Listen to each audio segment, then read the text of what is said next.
नमस्कार दोस्तों, this is Gulshan and welcome to current affairs section of रेसलन। तो जैसे कि कल हमने बात किया था वॉर इन यूक्रेन, तो आज हम आ गए हैं उसके सेकंड पार्ट के साथ, क्योंकि कल के वीडियो के बाद से बहुत से अपडेट्स हुए हैं, बहुत से इंसिडेंट्स घट गए हैं। तो उस सब को लेके ये हमारा पार्ट 2 वीडियोस है, और इसके बाद जो भी अपकमिंग इंसिडेंट्स होते हैं उसको लेके हम पार्ट 3 कल रिलीज कर देंगे। तो चलिए देखते हैं क्या क्या अपडेट्स आ गए हैं अभी तक के। तो अपडेट्स की बात करें तो काफी सारे अपडेट्स हो गए हैं। जैसे war was on hold yesterday for a major time, मतलब एक लगभग बहुत समय तक, कल लगभग दिन भर आप कह सकते हैं वॉर एक पॉज मोड पे खड़ा हो गया था। वाई, ये मेन क्वेश्चन है कि वॉर बीच में सेकंड डे में, डे 2 में वॉर कैसे खड़ा हो जाए। बिकॉज रशिया और यूक्रेन दोनों ही रेडी हो गए थे, एग्री हो गए थे डायलॉग के लिए, डिप्लोमेटिक डायलॉग के लिए, बट इट वाज कैंसल्ड। और कैंसिल होने के तुरंत बाद रशिया का स्टेटमेंट आ गया था रशियन गवर्नमेंट की तरफ से कि यूक्रेन जो है वो डायलॉग के लिए अग्री नहीं हो रहा है, वो मीटिंग से निकल गया, बाहर आउट हो गए, वो विड्रॉ कर लिए, वो डिनाई कर दी मीटिंग से। वाई, ये अभी भी सस्पेंस बना हुआ है, क्योंकि यूक्रेन की तरफ से ऐसा कोई स्टेटमेंट आया नहीं है।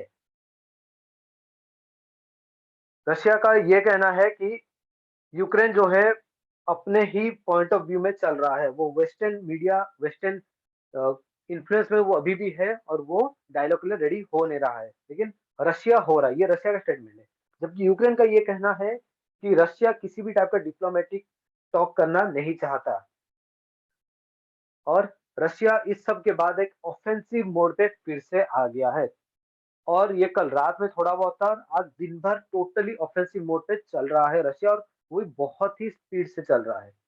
अगर बात करें कैप्चरिंग की, तो अभी तक मैरियोपोल जो यूक्रेन का एक सिटी है जिसपे रशिया का बहुत बड़ा टारगेट था, वो टोटली कैप्चर हो चुका है।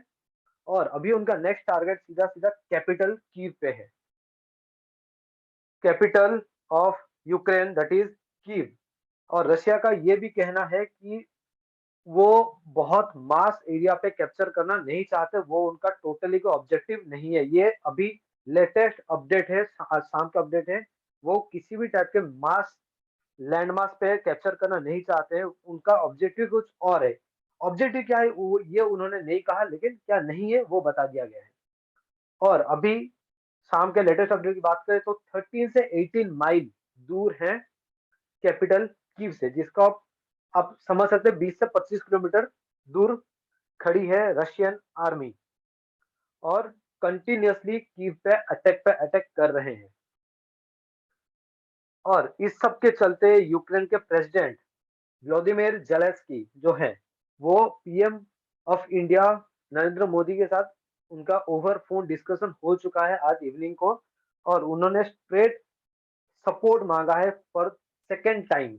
कल जब यूएनएससी में वोटिंग होना था उसके लिए भी उन्होंने बात किए थे, सपोर्ट मांगा था, और आज वोटिंग होने के बाद भी उन्होंने सपोर्ट मांगा है। अब वोटिंग में क्या वो हम आगे डिस्कस करेंगे।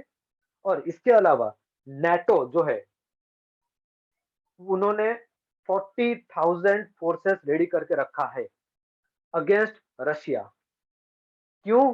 क्योंकि नेटो को ये लगता है, नेटो को जब चीफ मेंबर है यूएसए, उसको ये लगता है कि यूक्रेन के बाद नेक्स्ट टारगेट में भी रशिया किसी नेटो कंट्री पे कर सकता है। तो इसीलिए उन्होंने 40,000 सोल्जर्स को, ट्रूप्स को ऑलरेडी स्टैंड बाय पे रखा हुआ है। इसके अलावा यूक्रेन का जो गवर्नमेंट है, उन्होंने स्ट्रेट शॉट एक आदेश जारी कर दिया है अपने देश में कि 18 से 60 ईयर्स, 18 से 60 साल के बीच जितने भी मेल पर्सन है, जितने भी मेल सिटीजन है, वो देश छोड़ के नहीं जा सकते। इसके अलावा जिसको जाना है वो जा सकते हैं, चाहे लेडीज हो चाहे बच्चे हो, जिसको जा सकते हैं, लेकिन 18 टू 60 के बीच कोई नहीं जा सकता, and they will have to fight for their country. उनको आर्मी के साथ स्टैंड करना पड़ेगा, सपोर्ट करना पड़ेगा, और फाइट करना पड़ेगा, दिस इज मैंडेटरी। तो ये थे लेटेस्ट अपडेट। इसके अलावा दुनिया भर से क्या रिएक्शन आ रहा है ये देखने की बात है।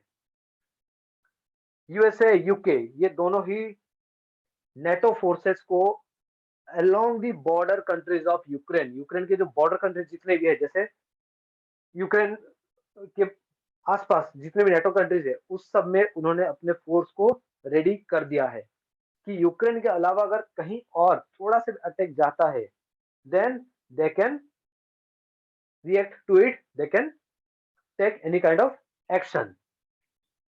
वो रिटेलिएशन के लिए रेडी रहे, जैसे स्टैंड बाय पे।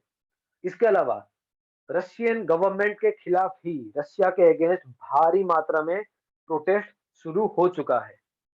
यस, रशिया के अंदर ही रशियन गवर्नमेंट के स्टेप के अगेंस्ट में प्रोटेस्ट चालू हो गया है। Many western countries have agreed to supply weapons to Ukraine. ये जेलेंस्की का बयान है, जिनके ऊपर लगातार ये आरोप लग रहा था, ये कहा जा रहा था कि वो देश छोड़ के भाग चुके हैं। वो आज एक वीडियो जारी किए थे कि वो देश के अंदर ही है, वो कीव में ही है, कैपिटल सिटी ऑफ कीव में ही है, लेकिन वो अंडरग्राउंड बंकर में है। उनके सेफ्टी के लिए उनको बंकर में मूव कर दिया गया बाय आर्मी ऑफ यूक्रेन, और वो आर्मी के साथ कंटिन्यूअसली बैठे हैं, कंटिन्यूअसली उनके साथ ही हैं, और क्या करना है, कैसे इस सिचुएशन को हैंडल करना है, उस सब पे डिस्कशन चल रहा है। और उन्होंने ये भी स्टेटमेंट दे दिया है कि वो देश छोड़ के कहीं नहीं जाने वाले। यूएसए ने ऑफर किया था कि उनको एयरलिफ्ट कर लिया जाए, लेकिन उन्होंने स्ट्रेट मना कर दिया कि वो देश को छोड़ के नहीं जाएंगे ऐसे कंडीशन में। ये एक very good gesture of a leader कहा जा सकता है इस मोमेंट में। इसके अलावा जैसे हम बात कर रहे थे UNSC voting, United Nation Security Council में वोटिंग डाला गया था to condemn the action taken by Russia. Yes, diplomacy के दुनिया में जो कंडेम होता है, ये बहुत बड़ा वर्ड हो जाता है, निंदा करना ये बहुत बड़ी बात हो जाती है।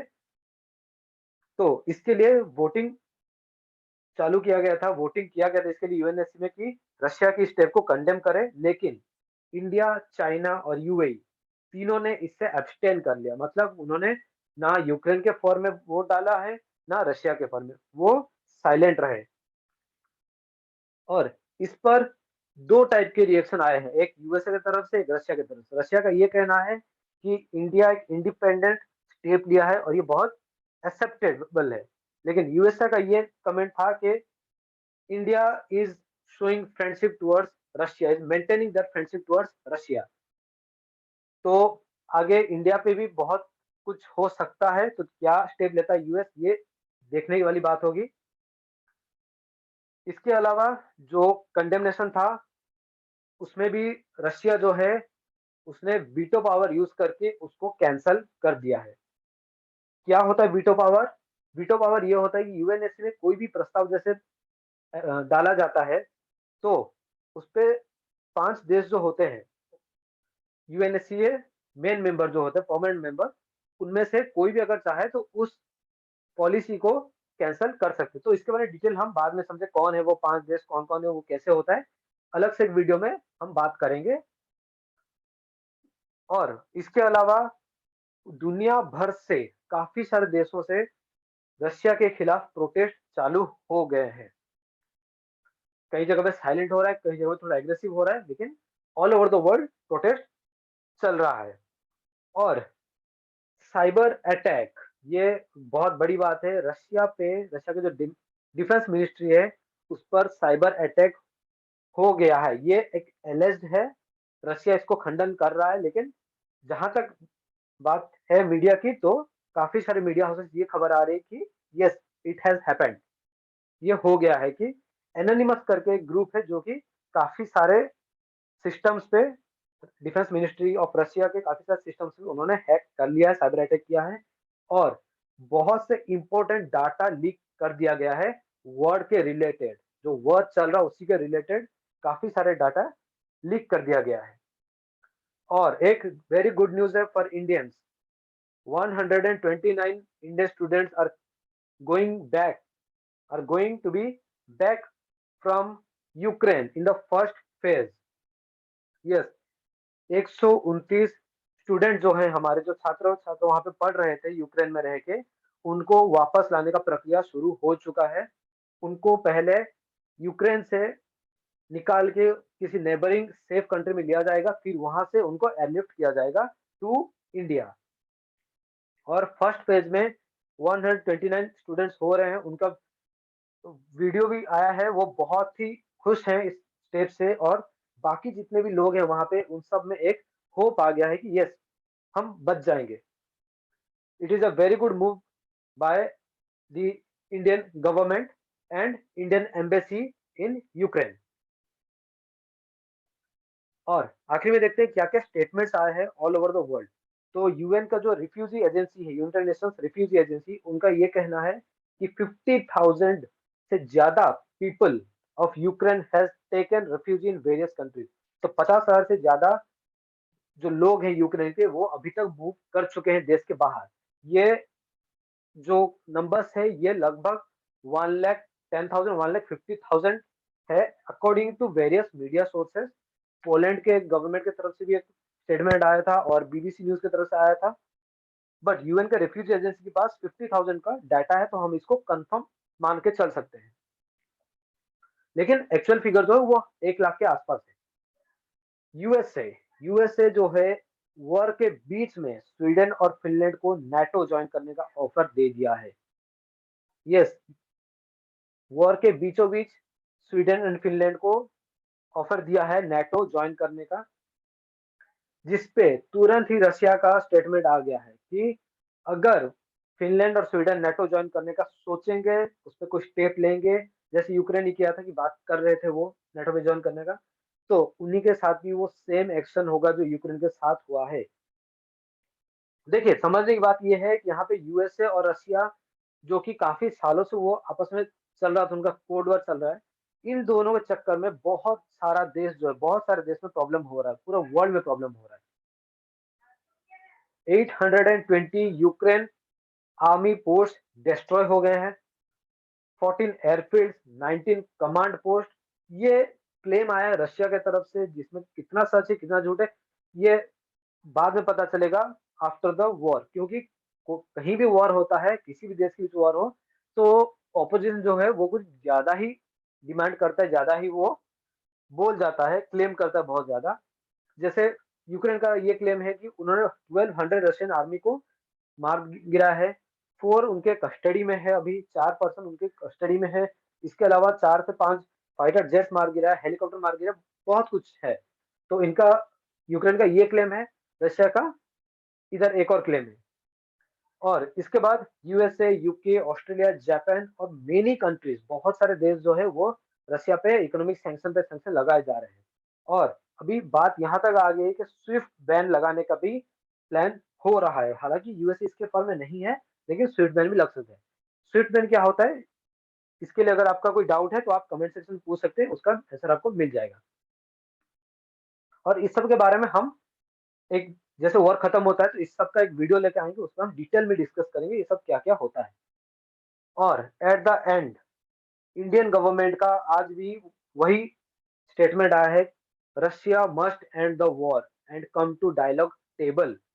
ये at the last Indian government का स्टेटमेंट आ गया है कि रशिया को वॉर खत्म करके टेबल पे आना चाहिए, डायलॉग से ही सब कुछ ठीक होगा। वॉर सिर्फ खून लेता है और कुछ नहीं। And we also support this, dialogue table पे ही बात हो जानी चाहिए। क्योंकि रशिया अपने ईगो के लिए लड़ रहा है, यूएसए अपने ईगो के लिए लड़ रहे हैं, लेकिन जो फंस रहा है वो, डायरेक्ट बात करें तो यूक्रेन फंस रहा है, और डिप्लोमेटिकली पूरा दुनिया फंस रहा है, और इकोनॉमिकली सारे के सारे देश इसमें हैम्पर होंगे। ये कैसे हैम्पर होंगे, क्या होंगे, इसके लिए हम पार्ट 3 में डिस्कस करेंगे कल, कि इंडिया को क्या हैम्पर होगा, कौन से देश को कैसे हैम्पर होगा। ये कल के वीडियो में डिस्कस करेंगे डिटेली, और जो भी अपडेट्स होगा उसके साथ हम डिटेल डिस्कशन कल करेंगे। इसके लिए तो हमारे चैनल को फॉलो करते रहिए, और इसके लिए सब्सक्राइब भी कर दीजिए, क्योंकि आपको नोटिफिकेशन जैसे तुरंत आ जाएगा। और इसके रिलेटेड जो भी आपका डाउट है, जो भी क्वेरीज है, वो तुरंत आप कमेंट सेक्शन में पूछ सकते हैं, या फिर हमारे सारे सोशल मीडिया हैंडल्स पे आप इसके लिए क्वेरी कर सकते हैं। तो इसके साथ आज के लिए रेस्ट करते हैं। Thank you, all the best.